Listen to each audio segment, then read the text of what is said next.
বিক্ষুব্ধ শ্রমিকরা শুক্রবার সকালে উপজেলার চন্দ্রা এলাকায় ঢাকা-টাঙ্গাইল মহাসড়ক অবরোধ করে বিক্ষোভ শুরু করে। ফলে মহাসড়কে যান চলাচল বন্ধ হয়ে যায়। খবর পেয়ে পুলিশ দ্রুত ঘটনাস্থলে পৌঁছে কাঁদানে গ্যাসের সেল ছুড়ে শ্রমিকদের মহাসড়ক থেকে তাড়িয়ে দেয়। জানা যায়, উপজেলার চন্দ্রা এলাকার মাহমুদ জিন্স লিমিটেড কারখানাটি গত বছরের 10ই অক্টোবর স্থানীয়ভাবে বন্ধ ঘোষণা করে কর্তৃপক্ষ। বন্ধ কারখানাটি প্রায় 2000 শ্রমিকের কিছু পাওনা বকেয়া আছে, যা সরকারিভাবে নিষ্পত্তি করার কথা ছিল। বেশ কয়েকদিন ধরে শ্রমিকরা বকেয়া পাওনার দাবি জানালেও তাও পরিশোধ করা হচ্ছে না।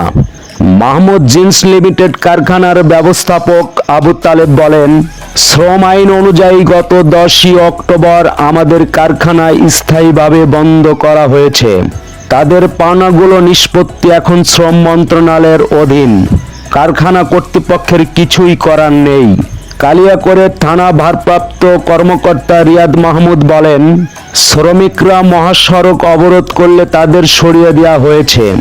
আইন শৃঙ্খলা নিয়ন্ত্রণে কারখানার আশপাশে অতিরিক্ত পুলিশ মোতায়েন করা হয়েছে। আসলাম হুসাইন, মধু, দৈনিক ডাকবেলা, ঢাকা।